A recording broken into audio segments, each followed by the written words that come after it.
that window, like what is outside? It looks so nice outside your window.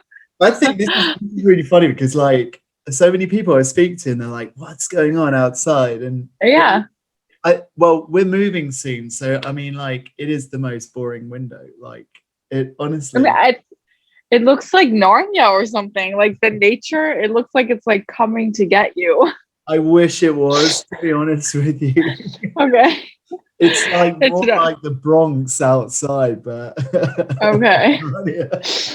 But it's the very, weather's okay now over there? yeah, we're getting like rain, and we had summer. It was a week long, and now it's just back to British weather. So it's all. Sounds like Denmark. Yeah, yeah. I think Denmark's having really good weather at the moment. I think even Iceland's having good I weather. mean, But yeah, I'm having so much FOMO, like all my friends. This is like usually the time because that's what I miss most when I'm in LA. It's like the seasons, the changing. Like here, it's like every day is Groundhog Day. Every day, the blue sky. It's like insane. You feel like you're in a bubble, you know? In yeah. Denmark, it's like, oh, it's raining. Okay, we're going to get on our bike. We're going to be resilient. We're going to be Vikings. We're going to get through it. We're going to have a cup of cocoa to like, yes, I deserve this. Here, it's like, it's too easy. It's like, It's you like never feel it. So yeah, I Yeah, guess, and I guess with Denmark the weather's, and also you've got the winter as well, so, and then the summer and then the exactly. spring. But I guess in Yeah. LA it's just, does it The ever same. change? There's It never, like, so. it rains. No, it rains like sometimes. And when it does, the city is like panic. They don't know what to do. Like people don't know how to drive, and people like it's so crazy. People are so dramatic. It's like, oh my god, it is raining, and it's like just drizzling, and I like it, but They should, yeah, definitely not recommend coming here at all. no. It would just be like their worst nightmare, especially now because we have torrential rain. It used to be like a little bit of rain. Now it's like Oh, something it's about like, the jungle or something. It's weird. but Very that's where the strange. hygge comes in, you know. That's where you can like come inside and like watch. It's good for watching movies. Like I always feel like during the day here, I'm like, even if I like have to watch something for studying or something for tape or something, I'm like, I can't sit inside in the sun and watch movies. Like, but Yeah, in your country, it's like I'll sit inside. that's why we're good at binge TV and Yeah, stuff like that, because yeah, we're indoors most of the time and stuff. yeah. But You is it all guys are going well? amazing. Huh? What? Is it all going well over in LA at the moment? So you It is enjoying it going still out there? super well. It's going super well. We're having the Counting Crows video that I did. They're now the director of that is now writing a script, like a feature version of me and Clifton's story. Oh wow. So my character and Clifton's character, a whole feature length of like my process of trying to find him and my mom dying and him being a rock star, kind of like Almost Famous vibe, like Okay. him like being the rock star and me just trying to find him. And it's very like indie, very cool, mellow film. So we're really excited about that. I'm meeting him later today. Oh wow, yeah, because I mean, it was pretty far out. So like when you mentioned that you were in the music video and stuff, and I was when I saw the premiere, and I was like expecting like a 5 minute video, and I was like, Yeah, what? This is like 25 minutes yeah, I of know, right? different songs, and it was incredible. Yeah, something really different, which is kind of cool. We kind of need that at the moment, especially I think with Yeah. music videos as well. It was really nice to hear. I mean, Counting Crows, man, it takes me back a long time. So It's so wild for me because I don't know. Like I just turned 23, right? So I'm like Counting Crows who? Like I don't know. But my dad and like all my dad's friends and my older brother, like they all know. And that's why it's cool. Like a lot of old fans are writing to me in my DM, and like all these people are like Counting Crows changed my life. I'm like, that's great. Like It's amazing that they're doing a comeback though. Like now they're going on tour, and they're like using this new video and music to kind of promote that. That's very cool. In the video, you're doing some pretty wild things out there, and I did have to ask, like, so you've got those wings on for quite a fair bit. Yeah. Like, how much hard work was that? Because you're cycling, they were so heavy in wings and stuff like that in LA, and I was just thinking, God, is she struggling there? Is that hard work? I'm telling you two things. Like, I'm a really good biker because I'm from Copenhagen, so biking is fine, right? Like I love biking. And when I heard that I was gonna bike, I was so excited because I had told them that I had a driver's license. And I don't, just because I was like, I'm not gonna lose this role because of a driver's license. It's just too much.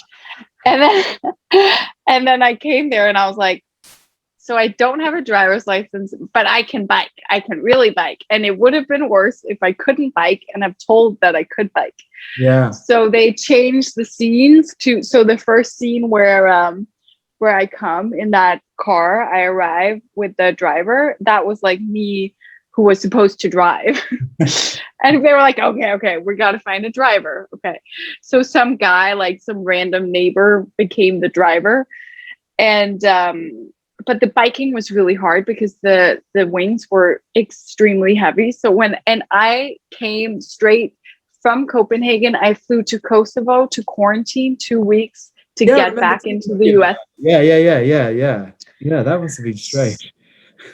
So I literally landed the 23rd of March, and I had to shoot the 24th, like the next day.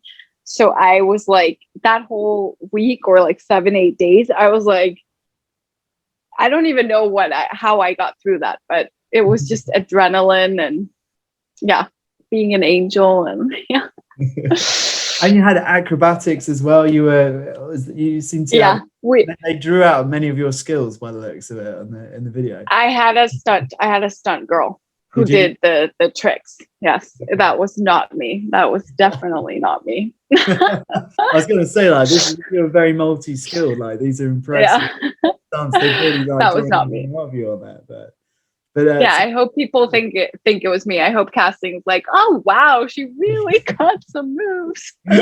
It's so delays next up on the cards for you or something. You're like, okay. It's gone really well. I mean, it's had like it's up to almost close to 100,000 views or something close to now, which is really great on there. So it's been really good fun to do.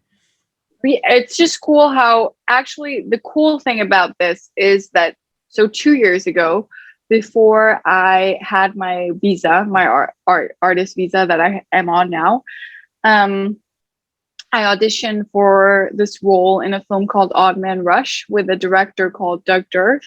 Mm-hmm. And I got the female lead part, and the embassy I remember there was like this Trump lockdown in 2019. I don't know if you remember, but the embassies were closed because Trump was doing like a major lockdown. Great man. And so I couldn't get my visa.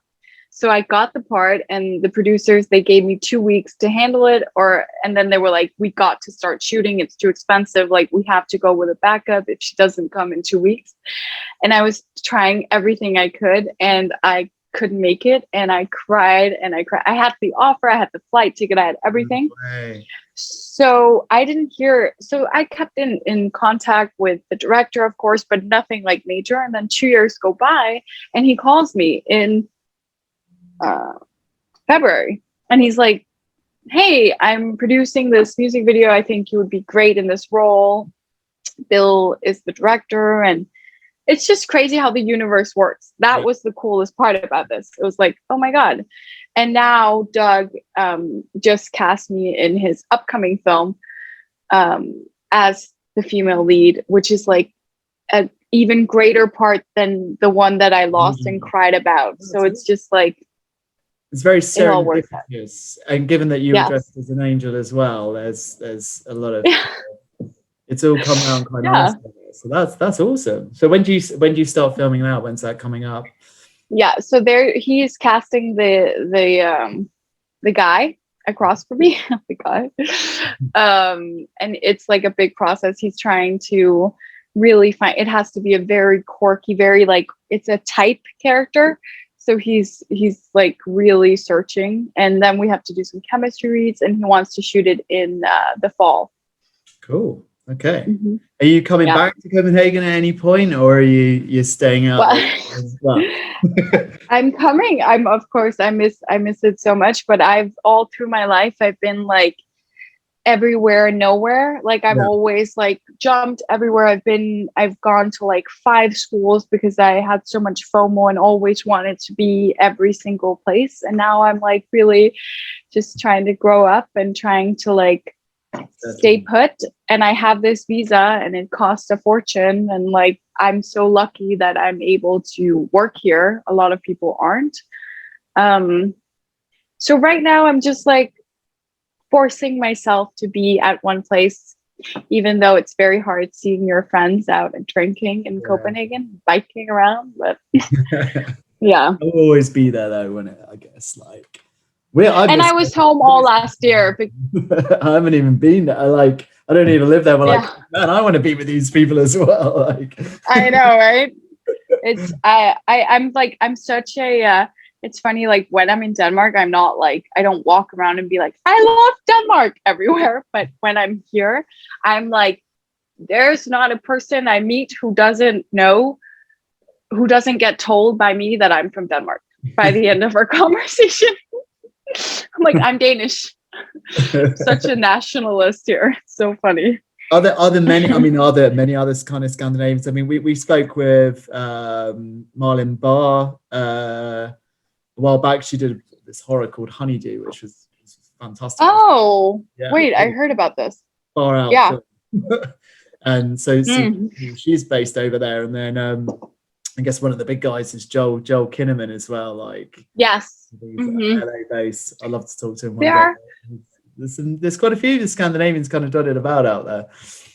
There definitely are. I have like a Scandi group. I don't have very many Danes. I have some. I'm going to a local bar in 2 hours to watch the game. Yeah, of course. But they're all like randoms. It's like me and 20 random 50-plus-year-old Danish men who like lived here forever. Like, hi. But I do have a lot of Swedish girlfriends, a lot of Swedes here, a lot of Norwegian. I have a Norwegian roommate, some Danish directors, Nils Arden Oplu. Do you know? I would might know if I would IMDb him and tattooed dragon girl with the dragon tattoo. Okay. In fact, that's really weird, because I was literally looking up him today, because he had a film called Daniel that was released in the UK. Amazing film. Yeah, amazing film. Watch that. So so his son I went to high school with, and they live here. And so when his son is here, it's so nice because it's like an extra family. I can do Thanksgiving and all those family things with them. Oh, sweet. Oh, it's good. It's good that you got like the kind of, you don't feel totally disconnected from. Yeah. Especially it got lonely, especially during the pandemic. Like from August to December, I was dying. It was so terrible here. It was like election, which was insane. There were fires. The air, like for 2 weeks, the air quality in LA was so bad that you weren't allowed to walk outside. And I'm like, I'm not a billionaire. I have like a tiny studio. I'm like, what am I supposed to do? Yeah, you kind of went out there when you know, excuse the language, but shit kicked off. Like, because you had all the Trump, you had George Floyd, you had the fire, you had the pandemic, and it was just like, whoa, what a time to kind of go over there and stuff. Like, when I flew back to Copenhagen in December for Christmas, I swear to God, I was like, I'm giving up on this country. I'm not coming back. But now it's like, then when I came back, everyone got vaccinated. I got vaccinated super fast, and like work started picking up and auditions, and like, so now it seems, I don't know about you guys, but this seems like 2019. Yeah, we're getting there. We're getting there. Mm-hmm. But yeah, it's slow, but I won't go into all of that because like No, it's like travel. no. It's like, oh, what? But yeah, things are picking up. Let's hope. We're gonna get there eventually. So yes, and things are picking up, and we are all wanting to work. Yeah, that's the most important thing. I mean, I always notice like when I'm kind of contacting people and talk, like I just know in the pandemic, everyone's like, yeah, when can I speak? And then now it's like, right, I'm only going to be able to email you, or can we fit in, but it's going to be like half an hour. So that's a cool thing because it means the industry is getting back up. And exactly. So that's really cool to see on there. And I saw today, I'm pretty sure you must have seen this, but we had an update on Chakra, which was pretty cool. Wait, I didn't see that. I just woke up, remember? I'm like 9 hours back. So I think, so Casper Yules just posted a name for the movie. Go jump on. I can always edit stuff and that. But oh my God. I message you. Yeah, go. It's he's finally named it, I think. He changed the name now. Yeah. He's been like, so I'm literally on my phone right now, like with you. So I can't, I can't look. Well, wait, what if I will show. So basically, because I was going to ask you, and again, this is weird because it is serendipitous again, because I literally thought I had this question to ask you about Chakra because I'm really excited about this movie. And then Casper kind of posted this up. So rotten flowers. Wow. Or Ukrut. Ukrut, yes. Mm-hmm. Good for them. Good for us. An hour ago, like literally an hour ago. Wow. I am gonna repost that. I was in I'm like in the morning, I force myself to not look at stuff like too much because I want to be in my head. So I do this whole funky meditation where I sing and like try to get my mind creative before it gets like social media thing. But that's so cool. Yeah, I love that. It's like it's finally kind of coming together with that. I love to ask, like, because I know when I interviewed you like last year and it was all through email and stuff, but what's it like working with him and how was the kind of set? I mean, I'm really excited to see it. The guy, he comes across as intense, but a really good director. Like Moonfire was crazy. Right. So he to me, sorry, were you? No. Yeah. Okay. So he to me is like such an interesting director and always has been. I've followed his work for a long time. I followed Mia because I think Mia is one of the most talented actresses I've ever see. I get like goosebumps when I talk about her, when I talk about them. I think they're amazing. I think the way they work is it's so hands-on, and it's so like, it's not a lot of talk. Like he literally came with the idea to me and Mia. Well, they wrote it together, but they came with it to me in a park like a month before we started. And they just talked and they're like, Lala, we got this idea, two sisters. We'll write it. We'll get it to you. Are you ready to improv the fuck out of this? We're going to go to a forest. It was the pandemic. We're going to go to the forest. We'll have Anders, our friend, on sound, and Casper is directing and camera, and me and Mia, and then like one assistant, and not even makeup. Like we did it all ourselves. Everything was ourselves. And I was like, I wouldn't have done that if I hadn't seen Moonfire, and I know that they can work that way. And when I was on set, it just made sense. And all the clips I've seen since look amazing, and they are just the fact that they do everything by themselves. Like Casper sits and edits and does poster and color grading and the sound. It's just like they are filmmakers. Yeah, they're fully involved. Yeah. Yeah, it's fascinating. It's fascinating. It's I really yeah. am. Like, I cannot wait. Because I was worried, like, because it kind of went off the radar, and I was like, oh no, it was like having about it and didn't ask about it too much, and then suddenly, like today, like boom. But also the reason why it also went on underrated is because when I left, they added some scenes and they added some actors. So they've gotten some really great, like Julia Ølgaard, you know, maybe you know her if you saw something. Yeah, she's a great Danish actress. She's now playing my mom. Like they added some scenes, they added some characters to make it like more full, more of a whole movie. That makes sense. So that's why, and they didn't want to release it in a pandemic. Like we want to do the festival circuit when we can actually go to festivals. yeah. And you're slowly getting there to that stage at least. Yeah.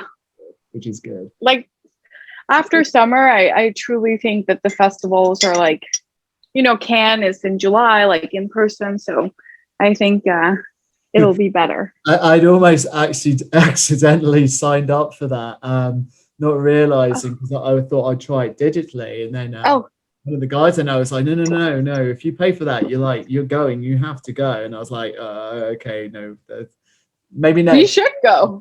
I mean, I'd love to. Yeah, we're slowly getting there. Like we did digitally, we did Copenhagen Docs, so the film festival. Oh, love. And it was they were so good. Amazing. It just blew our mind. Yeah. We focused on the Nordic Award and watched all the films, 12 films on that. It was it was crazy. We were like bag of emotions every day. I was like, what are we going to be put through here? But so yeah, no, I'm looking forward to the kind of festivals and that building and everything else, like how things will be with us. So that'll be and cool. Coming out and meeting people, and we'll meet in person, and just it's going to be so fun. I watched I'm sure you've seen it, but I'm so late on this film, but it's because Tom Hanks is doing the American version of a Man Called Ove. Yeah. And I had never seen A Man Called Ove, which is crazy. And I just like fell in love with it. I just was like, that film. So Claire bought that for me for a birthday I think it was about 3 years ago.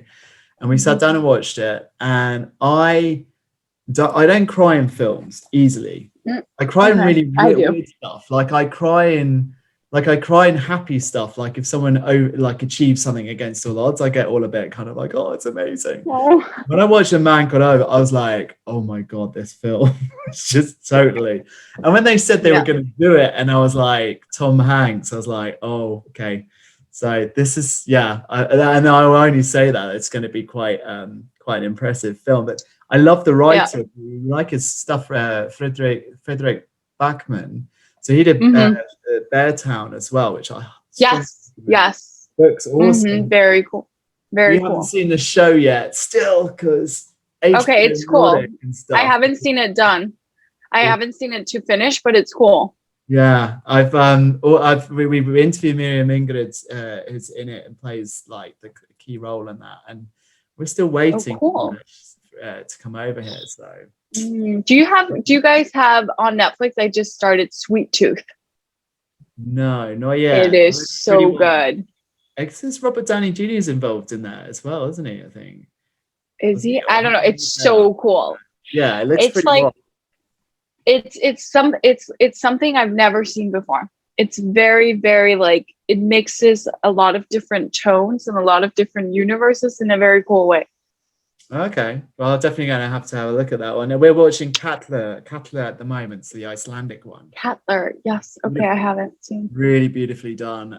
It's got Elliot Ofium, the Swedish actress, who's in Beartown as well. Yes. Very cool.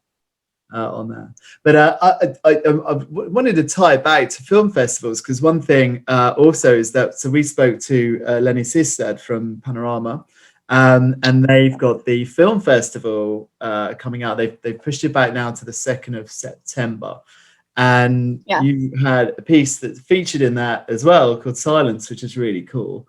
And I just want to learn a bit more about that side of things as well. Like, because that is also, you produced that, you starred in it, you wrote it along with. Yes. Anine. Anina, yeah. So we actually also did a follow-up, and we're going to do a third one too. So we did Silence. We did that right when pandemic hit. We just went out to a summer house. We wrote it, me and Anina, like in one day, and we drove. This is the thing, like people are like, oh, it takes so long to make. It doesn't. Like you just got to do it. Like we literally just like wrote the thing. We went, of course, we got great motivation from Panorama, who were like doing these quarantine films. We went out. I called two of my friends from Aarhus in Denmark, and I was like, can you be on camera and you can record sound? And we just went to Anina's summer house in Jutland, and we filmed. And then we made it all by ourselves afterwards. And now when I was back home for Christmas, we did a follow-up called Loneliness, Okay, which will come out as well. It's done now.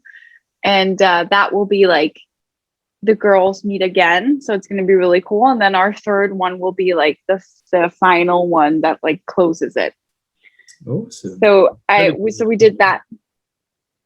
And I also wrote and or co-wrote and did a short film with DM, who's also in. Yep. It's now not called Chakra, Rotten Flower, who's also in Rotten Flower, and we did that right before I left too, which will also come out, and that's in English.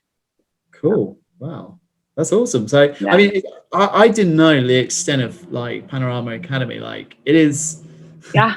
It's kind of like I always think like if I was a bit geeky like the X-Men, they have the school there with all the kids with the superpowers. Like, Yeah. guys are so talented. It's like such a well-oiled machine, and she's got an amazing person in charge of it. And watching some of the videos and stuff and the films that they're doing, which they've all created.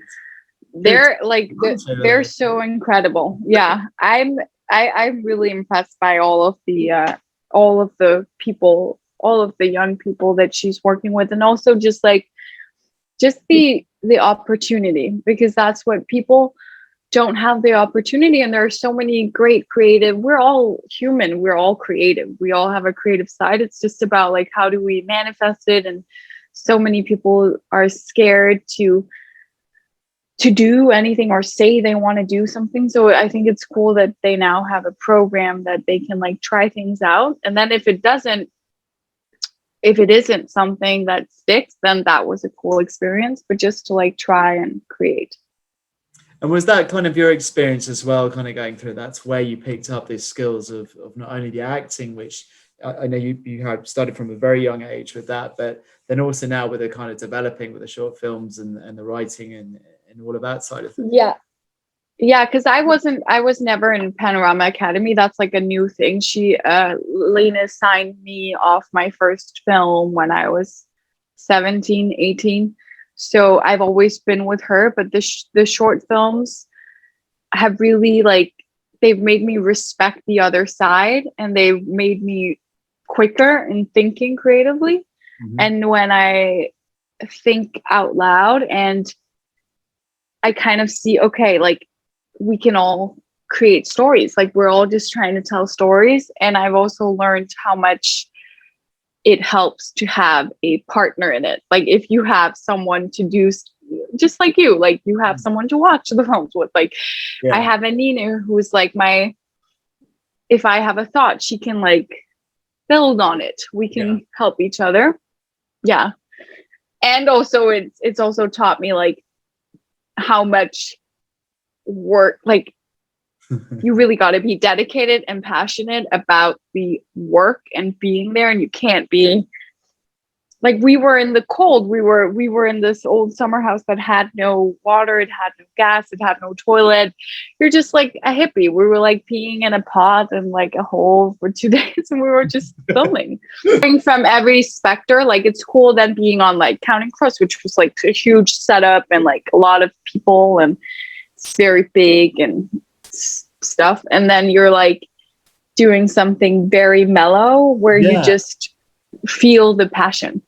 Yeah, because I remember like when we spoke to you, because you worked on I always call it the wrong name. It's The Way Back, but there's a film called The Way Back.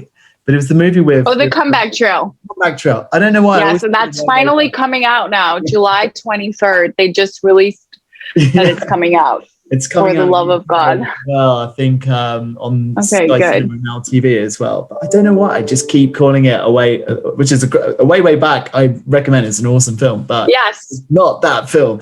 But I remember you saying like how incredible it was to work on there and have just everything for you, like the food and the sets are massive and all of this. So yeah, I guess it must be really interesting to experience it from one end of the spectrum to the other.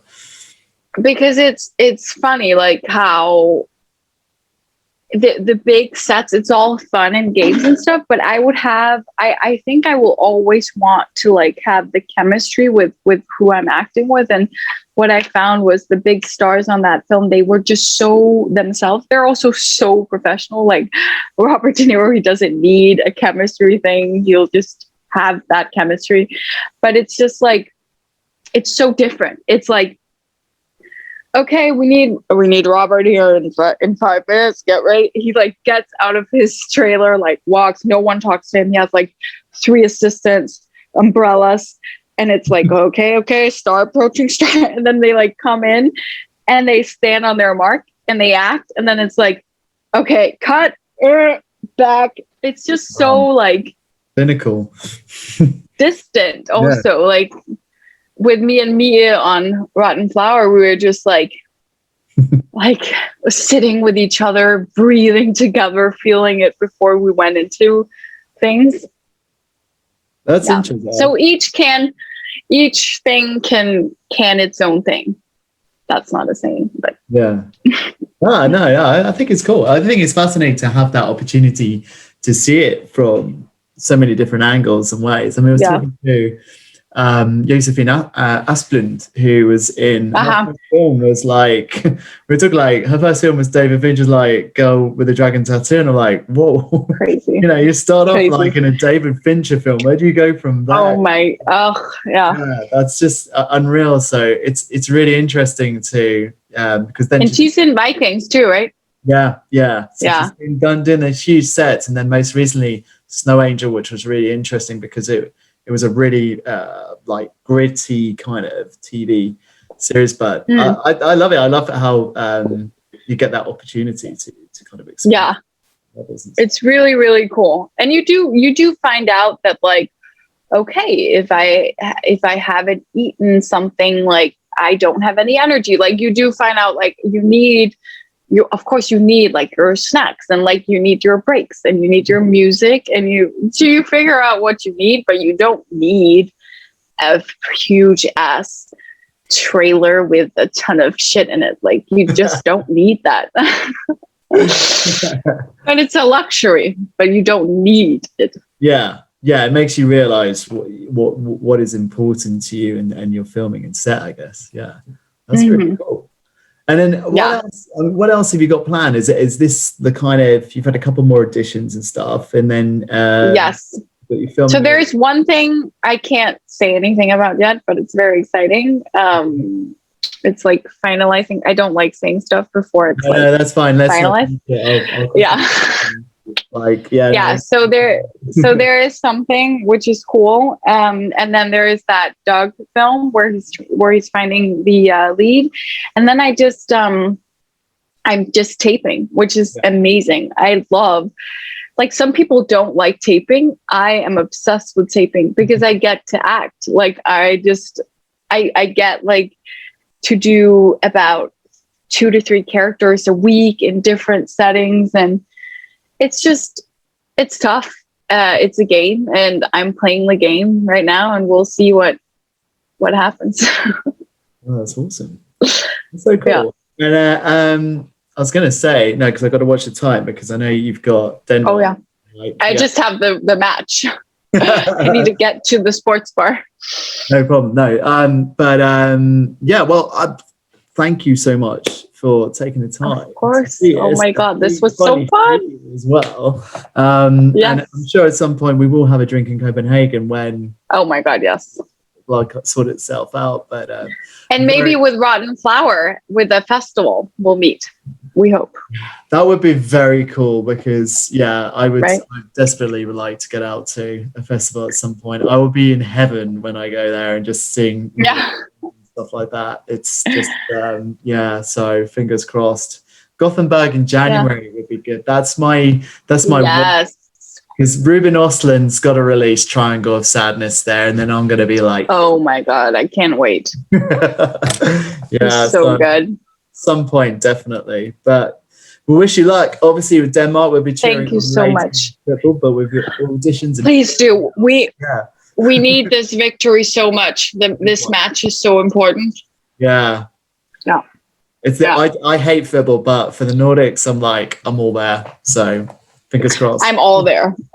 Yeah. Okay. Thank you so much. This was wonderful.